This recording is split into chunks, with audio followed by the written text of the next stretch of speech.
Shabbat Shalom. Bienvenidos todos. La parashá de esta semana, la parashá esta se llama Vayesé, se asentó o habitó en ese lugar. La parashá de esta semana está en Bereshit, Génesis, en el capítulo 37 del verso 1 al 40-23, pero nosotros vamos a analizarla desde el 37-1 hasta el 37-36, solamente el primer capítulo. Todo el primer capítulo de la parashá vamos a estar trabajando el día de hoy. Ahora, antes de comenzar con lo que son los textos de la parashá del día de hoy, yo quiero aclarar un punto, ¿no? Porque de repente se malinterpreta o se entiende como que si los hijos de Jacob son cualquier cosa, y eran unos pastorcillos, y eran unos hombres cualquiera. Estamos hablando de los hijos de Jacob, del pueblo de Israel. Y aunque en nuestra época nosotros podamos ver y leer un texto donde literalmente nos está hablando de odio, nos está hablando de vender, de matar, de secuestrar, de todas estas cosas que se pudieran ver como, wow, pero ¿quién? Esos son los padres de Israel. Eran unos dementes, ¿no? Eran unas personas desquiciadas. No. Nada que ver con ese cuento que nos contaron para niños, que la Torá nos narra de una manera simple para que nosotros podamos ver la parte humana de los grandes sabios del pueblo de Israel. Y quiero comenzar con lo siguiente. O sea, imagínense ustedes, que ustedes están viendo un partido de fútbol, de básquet, de béisbol, lo que a ustedes les guste. O están viendo algo que usted, algún deporte que a usted le guste. Por ejemplo, un corredor. El corredor normalmente en las Olimpiadas, en estas carreras, se tarda en hacer 100 metros 8 segundos. Y en su marca de correr de 100 metros en 8 segundos, un día él no estaba muy bien y duró 9 segundos y medio. Y usted dice, qué mal corrió. No, qué mal corrió. Pero cuando usted va a correr esos 100 metros, usted se tarda 2 minutos. Y llega a los 100 metros jadeando. Cada quien en su nivel, ¿verdad? Y es lo que nos está enseñando la Torá. La Torá nos está midiendo según el nivel de cada uno de nosotros. No voy a comparar que yo de muchacho, de adolescente, jugaba fútbol y todos los fines de semana me iba a una cancha a jugar fútbol con los primos y los amigos y los compañeros y todo lo demás, y estaba activo en mi juventud con un jugador profesional,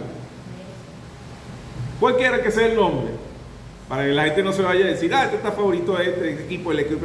No, yo no veo, ya no veo ese tipo de cosas. Pero el punto es que el quererme comparar porque mi rendimiento o el rendimiento del tal jugador no fue excepcional en ese partido en específico, es absurdo. De igual forma, es absurdo querer comparar mi persona con Moshe Rabbeinu. Moshe Rabbeinu duró más de 500 veces para que el Eterno lo dejara entrar. El Eterno dijo, no vas a entrar. ¿Y por qué no entró? Porque agarró un bastón, un báculo, y golpeó la piedra y no santificó el nombre del Eterno en ese momento. Para él, eso era tan grave como para no entrar en la tierra prometida. Pero usted y yo, que somos simples mortales, que somos personas normales, nosotros le podemos pegar 100 veces esa piedra y el Eterno dice, pasa hijo, pasa hijo, pase. Porque en nosotros no está esa carga que tenía Moshe Rabbeinu. De igual forma, voy a hablar un poquito de algo que no se habló la semana pasada en la parashá con Rubén, cuando se muere la amada Rachel, y viene Rubén y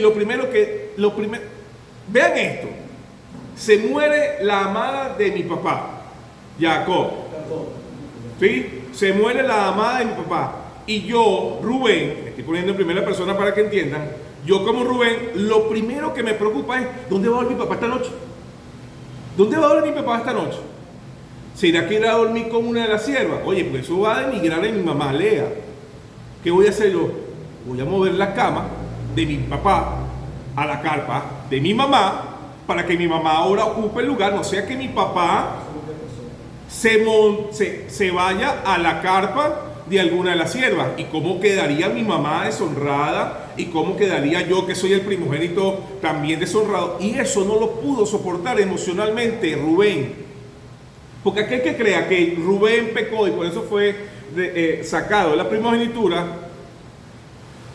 se está comparando consigo mismo, con lo que es la humanidad de él. Pero no estamos hablando del pueblo de Israel, de las 12 tribus, de lo que el Eterno escogió. El Eterno escogió a estos hombres en específico. Imposible que sean simples mortales como cualquiera, que van a ser su nombre, que van a tomar un pueblo que va a ser considerado como el Hijo de Dios. No eran personas normales, no eran unos hombres que actuaban por caprichos, sino que en todo lo que vamos a estudiar y vamos a analizar el día de hoy, vamos a ver cómo es que, por qué llegan a la conclusión los hijos de Jacob por el celo que tenían con su hermano, y decir, vamos a matarlo, ¿sí? Entonces, vamos a hacer un poquito la lectura de la primera lía, ¿vale? Para que podamos entonces entrar en el término de lo que les quiero decir verdaderamente en la parashá. La primera lía que vamos a leer el día de hoy está en el capítulo 37, del 1 al 3. Son 3 pasuquín nada más. Escuchemos por favor. Y decidió Jacob en la tierra de la peregrinación de su padre, en la tierra de Canaán. Esta es la historia de Jacob. José, a la edad de 17 años, apacentaba las rebaños a su hermano. Él era joven, y está en los días de Bisman y los hijos de Mizpa, mujeres de su padre. El muchacho traía a su padre en la mala referencia sobre la conducta de ellos. Israel amaba a José más que todos sus hijos, porque era el hijo de su vejez. Y le hizo una túnica de fina lana, y cuando sus hermanos vieron que su padre lo amaba más que a ellos, lo aborrecía y no podían hablar pacíficamente con él. Entonces tuvo un sueño y contó a sus hermanos, que entonces lo odiaron más que antes. Ajá, era hasta el 3. Las túnicas de diversos colores, pero algo así. Ok, vamos a primero a desglosarlo con Rashi, ¿sí? Para tener una idea de un contexto general de lo que nos quiere decir literalmente según el pensamiento del pueblo de Israel de estos textos. Entonces Rashi, en relación al verso 1, cita a el Midrash Rabbah 84.3 y dice, explica que la justa posición con la parashá de los jefes de Esá, mientras que Esá estableció su reino rápidamente, Jacob llegó a Canaán buscando habitar en paz, en Shalom. Rashi enseña, Jacob pidió habitar en la tranquilidad, pero inmediatamente saltó sobre él la ira de lo que pasó con José, porque la tranquilidad no está destinada para los patriarcas. Si usted ve en la vida de los patriarcas, no fue para nada tranquilo. Todo era... No tenían tiempo no tenían para perder. Que yo tengo un día libre. No, Jacob no tenía un día libre. Isaac no tenía un día libre. Abraham no tenía un día libre. Eso era trabajo. Pero los padres necesitaban establecer un fundamento muy grande. Ahora, continúa la explicación, en este caso de Esforno, ¿sí? Un sabio también como Rashi, que explica a un nivel peshá, a un nivel literal, y explica que Joseph, siendo joven e inmaduro, un Nair, malinterpretó las acciones de sus hermanos. No es que los hermanos hacían un mal, como lo mencionaba Joseph, sino que Joseph no entendía las posiciones alágicas que sus hermanos manejaban. Cuando Joseph sale con Jacob de la casa de su tío, cuando se va del campamento, lo que estudiamos en la parashá de la semana pasada, Joseph tenía 6 añitos. Pero ¿cuántos años tenía Rubén? Más o menos. Llegó, vamos a hacer un cuento en la historia, ¿no? Un conteo en la historia. No pasaba de 20, pero fíjate por qué no pasaba de 20, pero estaba allí en ese orden. Viene Jacob y se va de la casa de su padre, huyendo de su hermano Esau. Llega a casa de su tío Labán, ¿verdad? Y el tío le dice, me enamoré de tu hija, le dice al tío, me enamoré, y él le dice, bueno, te la entrego, pero me tienes que trabajar 7 años. ¿Sí? ¿Se le entregó después que trabajó los 7 años o se le entregó al momento? Ahí hay una disputa. Hay quienes dicen que se le entregó al momento y Jacob trabajó los 7 años, y hay quienes dicen que Jacob trabajó los 7 años y después se le entregó. Ahora, según la cuenta de cuántos de la mayoría de edad de, por ejemplo, lo que vamos a ver en esta parashá de Judá, que Judá ya se había casado, tenía hijos, y Joseph era 17 años. Puede ser entonces de que Judá que Lea no haya sido entregada después de los 7 años de trabajo. Metiéndole lógica, vamos a usar la lógica. ¿Sí? ¿Con qué nos vamos a quedar? Porque hay sabios que dicen que fue entregada 7 años después y hay sabios que dicen que fue entregada al momento. Pero ¿qué tiene más sentido a nivel cronológico? Que fue entregada al momento. Entonces, si nos quedamos con la opción de que fue entregada al momento y quedó embarazada, porque era lo normal, en esa época no había pastillitas, no había, más bien las mujeres querían tener hijos, entonces se casaban y al año siguiente ya Lea estaba dando a luz. Entonces, si vemos así, Rubén tenía 19 años cuando sale con Jacob de la casa de su tío. Entonces, 19 años y Joseph tenía 6, ¿cierto? Ahora, si ahora Joseph tiene 17, han pasado 11 años. Si han pasado 11 años y Rubén tenía 19, ¿ahora cuánto tiene? 30 años. 30 años, ya era un hombre. ¿Sí? Ahora, un hombre de 30 años, que un muchachito de 17 años le explique cómo es que tiene que hacer las cosas, como que no, ¿verdad? No. Somos hermanos, escúcheme aquí, porque si de repente son otros padres y otros hermanos, hay otra cultura, hay otro pensamiento, te puedo aceptar, pero somos hijos del mismo papá y nos enseñó la misma Torá. Y yo te llevo de experiencia más de 10 años de vida. Tiene sentido, salud, tiene sentido de que un muchachito de 17 años sea el que corrija a un hombre de 30 años. No. Vámonos por la tangente, por la lógica, por el sentido común.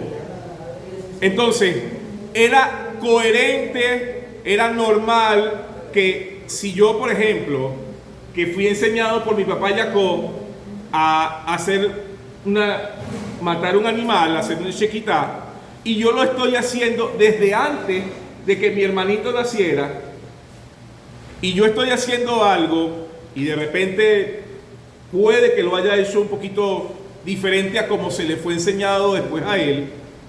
Él quiera corregirme, pero yo le voy a decir, no, hijo, no, discúlpame, pero antes que tú nacieras, ya yo hacía esto.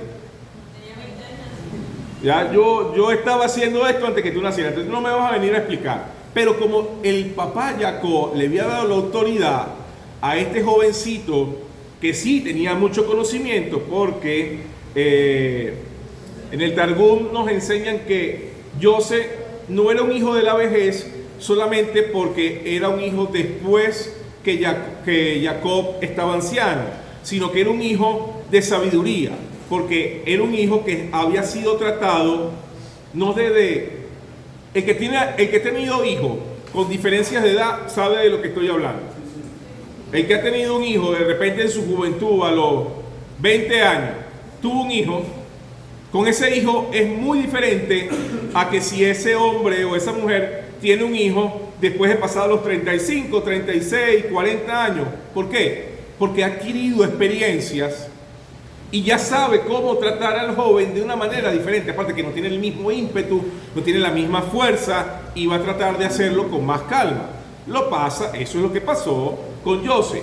Cuando no es que Jacob estaba anciano y no podía manejar a José, sino que ya tenía experiencia y había salido de la cobertura de su tío, que era tramposo, había salido de todo esto, no tenía que enseñarle tanta dinámica a su hijo José, porque no la necesitaba. A cambio, con Rubén, me imagino, esto es algo de lógica, cuántas veces no conversó Jacob diciéndole, cuidado con tu tío, cuidado porque tu tío abuelo es tramposo, no le creas todo, haz esto así, lleva esto para allá, ¿sabes? Porque él está enseñando la agilidad que él tiene que tener para poder estar en el lugar. Pero José no necesitaba todo este tipo de cosas. Entonces se le dio una Torá mucho más tranquila. Por eso es que Onkelo nos enseña el Targum que esto fue un hijo de la vejez, un hijo sabio. Ahora, este hijo de la vejez no dejaba de ser un jovencito. Y tú cuando a una persona joven que no tiene experiencia le das mucha autoridad por encima de personas que son mayor que él, que han tenido más experiencia de vida, tienden a haber ciertos roces normales. ¿Por qué? Porque es difícil. Yo recuerdo cuando, y hago la pausa para que se entienda mejor, yo recuerdo cuando llegué aquí a Como Moré hace 3 años, y la mayoría de los hermanos que están en la congregación son mayores que yo, varones, y era terrible. Era terrible, yo no podía hablar en las clases, todo era como, y este muchacho que nos va a venir a enseñar a nosotros, que nosotros somos mayor que él. Y había todo hasta que se fue ganando por medio de el tiempo, el respeto, ¿no? Pero al principio no fue fácil, se lo digo de verdad, con toda sinceridad. Era muy dinámica las clases, pero de verdad no podía explicar nada, no me dejaban, porque sacaba una opinión, otra opinión, y al final no se enseñaba nada. Ahora, Baruch Hashem, hemos aprendido a tener un tiempo entre nosotros para poder establecer un orden de cómo debemos hacer el estudio, y seguimos aprendiendo, porque apenas tenemos 3 años juntos, ¿no? Pero el punto es que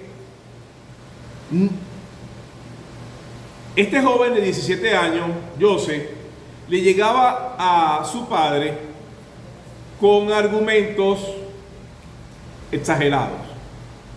Tú eres el hijo preferido, predilecto, el que se te fue enseñado. Mira, hijo, el lemele a mitad, Jacob le enseñó a José lemele a mitad. ¿Qué es lemele a mitad? La verdad verdadera, el sod de todas las cosas. A cambio, a Rubén, a Simeón y a Leví, por habitar en casa de su tío, tenía que estar en un nivel más literal. Esto sí, esto no, esto sí, esto no, esto sí, esto no. Ellos crecieron con todas estas costumbres y les era difícil que un niño les viniera a explicar los niveles espirituales de las cosas. Por ende, cuando José le llevaba los reportes a su padre, se los llevaba con este detalle de la espiritualidad que sus hermanos no estaban cumpliendo. Pero quiero que sepan algo, y para que volver otra vez a la parashá. Los pecados de Rubén, Simeón, Leví, Zabulón y todos los que son componentes de las 12 tribus, de los hijos de Jacob, los pecados de ellos son la misma de nosotros. Así. O sea, imagínense ustedes que ustedes están aquí en la Keilah y viene el rap, no sé, Shalom Aru, y está en el rezo. Y de repente habla con su talmidín y le dice: fallé en la tefilá porque me desconcentré en una palabra en el rezo. Y yo digo, quisiera yo nada más desconcentrarme en todo el rezo en una sola palabra. Pero para él eso fue un pecado.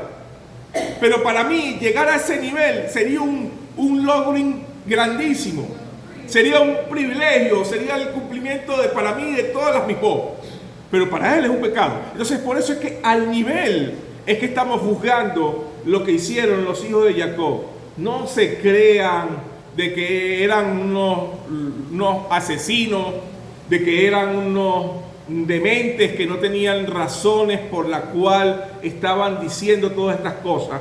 Porque ahorita vamos a establecer el principio que nos enseña el Arizal sobre el por qué.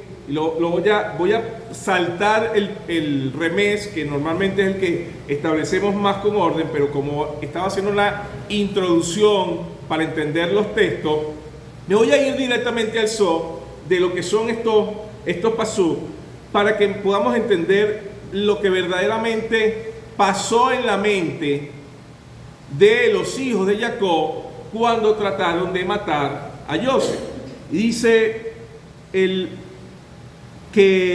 Arizal, que José y sus hermanos no eran simples pastores peleando, sino que ellos eran la rectificación del alma en el tohu del caos. Los hermanos representan el oró merubín, que son las luces inmensas, que no cabían en las vasijas. Esto justifica a que la sentencia de ellos viniera hacia José y lo vieran como una amenaza de la estructura de las 12 tribus. ¿Por qué? José representaba el mundo del tikkun, la rectificación, pero ellos vieron en José, cuando estaba oponiéndose a la interpretación de la Torá de los mayores, que quería usurpar el lugar de Rubén, de Simeón, de Leví, de Judá, que eran los principales de la madre que quedaba viva, porque las demás eran siervas, de la esposa de Jacob. Ellos vieron esto como que estaba manifestándose el espíritu de Esab, que estaba yendo en contra de los principios que se iban a establecer. Y ellos dijeron: no, hay que matarlo. No podemos permitir que José, que viene con argumentos no coherentes, mintiéndole a nuestro padre, apoderándose del lugar que mi padre le dio, que haga la división, como también pasó con Caín y con Abel. Esta disputa, los hermanos de José no la vieron como envidia le tenemos envidia porque él ahora es el que nos manda. No. Eso es muy simplista. Ellos lo que vieron fue la representación de que Esab se estaba manifestando para ir en contra de lo que iban a hacer las 12 tribus. Y como él se estaba manifestando en contra de las 12 tribus, tenía que ser erradicado. Pero el odio no es justificable en ningún sentido, sin importar cómo tú lo quieras ver. Entonces dice el Arizal, el conflicto no era envidia humana vulgar, sino la destrucción de la rectificación del universo. Los hermanos de Yose vieron fue en él una clipá, una cáscara de oscuridad que quería usurpar la santidad como lo hizo Esab y como lo hizo Ismael. Por lo tanto, según la Torah de la justicia, el juicio fue eliminar a Yose, pero ellos no tomaron en consideración de que Yosef era el yesod, el fundamento para poder establecer los principios en el pueblo de Israel. Entonces dice el Zohar en Vayeshet 181b, que enseña el verso que Yosef, el Nahar, joven, fue llamado Nahar, muchacho, explica el Zohar que es comparado con el ángel Matá. ¿Quién es el ángel Matá? Metatrón, quien también fue llamado Nair en los mundos superiores. Así como Matá advirtió en los mundos superiores e inferiores en el nombre de Hashem, Yosef estaba destinado a administrar a Egipto, que es la limitación de todo este mundo material. Su comportamiento infantil fue la causa del problema. Esto fue lo que arriesgó toda la posición de lo que era la manifestación del fundamento para el pueblo de Israel. Mas, sin embargo, el Eterno permitió, en su infinita misericordia, de que así como él acusó falsamente a sus hermanos, después, en un futuro, vamos a leer que él es acusado falsamente por la esposa de Potifar. ¿Para qué? Para hacer el equilibrio, para hacer la rectificación de esa falta que él hizo para con sus hermanos, porque ellos eran las tribus que iban a manifestar al pueblo de Israel. Entonces Hashem, en medida por medida, dijo: estuvo mal lo que hiciste, a pesar de que tú eres el fundamento, estuvo mal lo que hiciste, y yo te lo voy a enseñar con experiencia de vida. ¿Cómo? También te van a acusar. Conclusión de esta liyá, para comenzar con la siguiente. Conclusión de esta liyá: cuidado cómo juzga, cuidado lo que dice hacia otro, aunque usted crea que es verdad, porque va a pasar, y el Eterno no lo va a dejar pasar por alto, créame que no lo va a dejar pasar por alto, que en algún momento en su vida usted va a ser acusado de la misma manera. Entonces tenga en consideración de que nosotros somos un ejad. Y cuando yo vaya a hablar algo, aunque yo crea que es verdad, aunque yo tenga incluso la certeza de que es verdad, como dice el dicho venezolano, boca cerrada muestra mosca. Que no le entre mosca. Mosca con eso. Hace un rato el Nací preguntaba: ¿somos morés, somos yudí o somos venezolanos? Somos las dos cosas. Pero en la práctica, nuestra acción para con la justicia de este mundo debe estar inclinada a lo que dice el pueblo de Israel y no a nuestra tradición venezolana. Porque como decía el Nací, y esto lo quería decir cuando él estaba haciendo la opinión, pero era su clase. Dicho venezolano, llegamos con esto con referente a mañana para la fiesta de Hanukkah que comienza. ¿A qué hora dijimos que nos íbamos a reunir? A las 5:30. A las 5:30 ya aquí, no a las 5:30 saliendo de su casa, por favor. Porque va a llegar cuando ya las velas se haya apagado. ¿Sí? Mañana a las 5:30 aquí. ¿Sí? Para el minjá y para después hacer el servicio del encendido de las velas de la fiesta de Hanukkah. Ahora, es chistoso porque el Nací comentaba de que, como entre comillas buen venezolano, decimos a las 5 y llegamos a las 7. Entonces, ¿esa tradición es buena o es mala? No es mala, es mala porque estoy siendo irresponsable. Ahora, ¿qué nos enseña la halajá con relación al llegar tarde? Dice la halajá que si yo tengo una cita a 1 hora y yo llego 5 minutos tarde, es como que si yo hubiera matado a esa persona. Se me cuenta en Ashamayin, en mi libro de vida, como que si yo lo hubiera matado. ¿Y por qué? Imagínate de que esa persona está en el agua y se está ahogando. Si tú llegas 5 minutos tarde después que una persona se está ahogando, ¿qué pasa? Se muere. Oye, pero es que eso es muy caótico, es muy exagerado, More, eso es muy absurdo, eso no va a pasar. Pero créame que le va a dar la conciencia, ese pensamiento le va a dar la conciencia para que usted sea puntual. Entonces no se trata de algo literal, de que la persona se va a morir o que te lo van a contar en el cielo como que tú mataste a alguien si llegaste 5 minutos tarde. Es crearte la conciencia de ser puntual, porque el tiempo de la persona y tu tiempo tienen un valor importante para el creador y para esa persona y para ti. Entonces, el entender de que el tiempo de mi hermano, de la persona con que me voy a reunir, tiene un valor, me hace a mí ser más justo a la hora de poder debatir cualquier cosa que se vaya a debatir en esa reunión.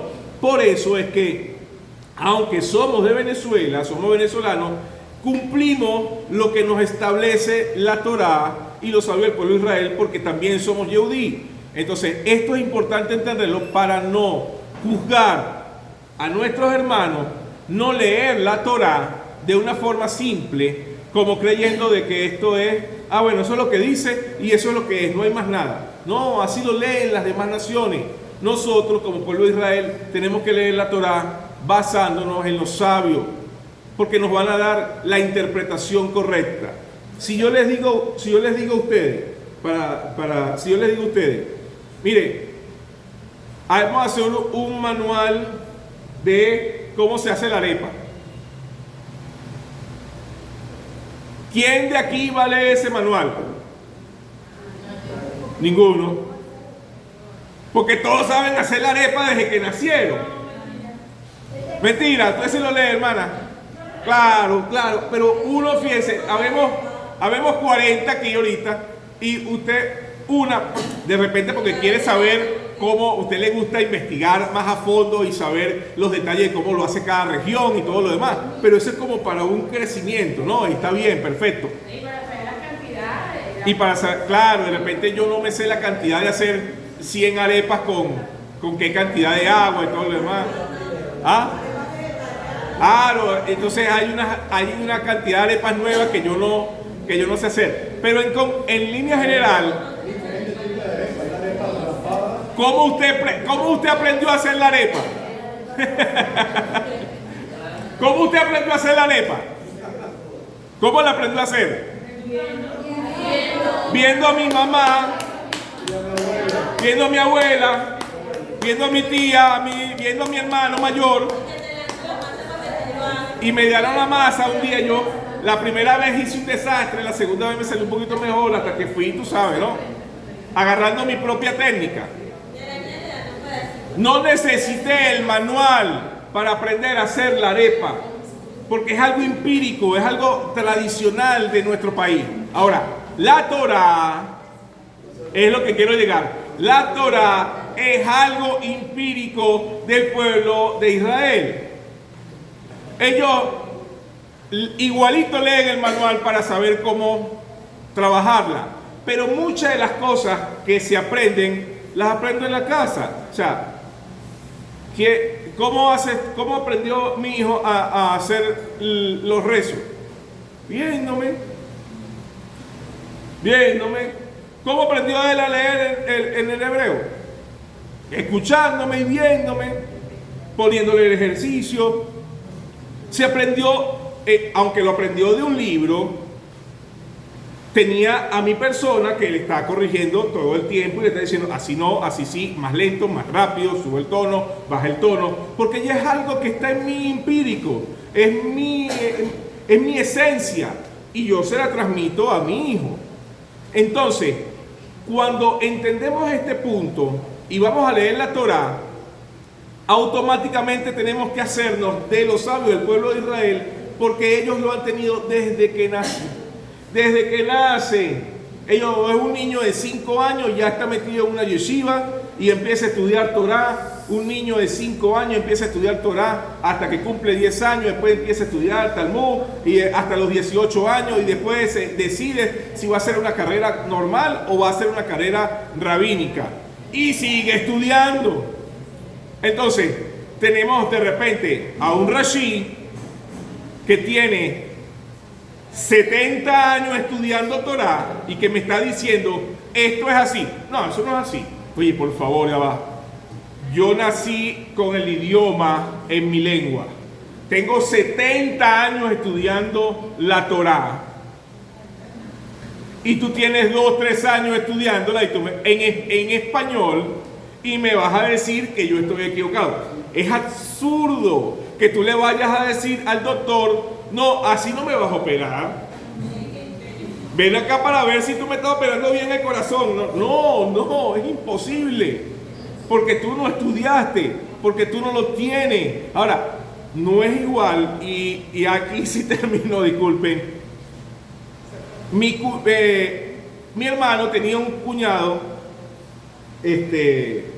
que el abuelo era cerrajero, el papá era cerrajero y él era cerrajero. Y un día se le accidentó la moto a mi hermano. Y vino su cuñado y agarró con un ganchito y su movimiento así, y ¡rum!, le prendió la moto. Y le dijo, wow, ¿cómo hiciste esto? Y le dijo, mano, mi abuelo era cerrajero, mi papá es cerrajero, yo soy cerrajero. Desde que tengo uso de razón, yo tengo una ganzúa en mi mano. Quiere decir que la experiencia de los detalles que le enseñó mi abuelo a mi papá, y me enseñó mi papá a mí, y yo desde niño lo estoy haciendo, hace que mi capacidad de poder encender o poder abrir cualquier cerradura sea instantánea. Ahora, si tú lo quieres aprender ahorita, te va a costar un mundo. Va a durar 30 minutos dándole allí, capaz dañas el cilindro y no la aprendes. Pero yo, ya, porque es algo que viene de tradición. Lo mismo pasa cuando estudiamos la Torah y las analizamos según los sabios de Israel. ¿Qué estamos haciendo? La estamos analizando según el pensamiento que ya ha sido analizado y estudiado durante siglos y siglos y siglos, donde hemos llegado a conclusiones más aplicativas a la vida, reales y no religiosas o hipotéticas, que para querer tener la razón, sino que te muestran una verdad que te va a cambiar la vida. Eso es estudiar Torah con los sabios del pueblo de Israel. Esa es la diferencia de estudiar Torah con los sabios de Israel y estudiar Torah desde mi punto de vista, desde mi perspectiva, desde mi análisis, porque yo, ¿qué tanto puedo analizar en 44 años que tengo? En comparación a 3.500 años que tengo de libros de historia de mis padres. Entonces, entender todo esto me va a ayudar a poder comprender que la Torah se estudia es con los sabios del pueblo de Israel. De resto, usted está leyendo Biblia. ¿Sí? ¿Vale? Gracias. Yo puedo aportar algo. Cuando hablamos de línea de pensamiento, tenemos que saber, tenemos que ubicarnos en el tiempo y en el espacio. ¿Verdad? Cuando estudiamos la Torah con los sabios de Israel, tenemos que estudiar Torah y tenemos que estudiar Talmud, Midrash, y el que no tenga ese estudio, o no tenga ese moreno, ese rabí, para enseñarle cómo va a estudiar si no tiene la herramienta. Hay gente que no tiene herramientas para estudiar Torah. Entonces cuando viene para acá viene más perdido que el papá de... Que Adán el día de la madre. Eso, Wow, ¿te imaginas? Adán el día de la madre buscando? No podía. ¿Qué pasa? Él puede decir, yo no estuve ahí, es una falta de respeto. Para mí es una falta de respeto. Claro. No, yo no estuve ahí, yo no estuve en ese lugar. Pero entonces, ¿qué estás haciendo tú aquí? Pues, vamos a estudiar con respeto con los sabios de Israel.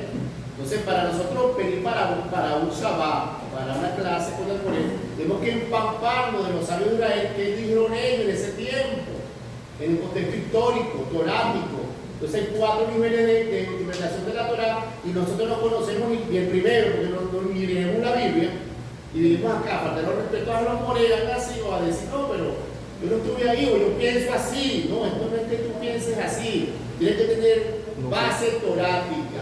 Si no tienes base torácica no puedes hablar, porque es una falta de respeto a los morenos que están acá. Algo así. Entonces,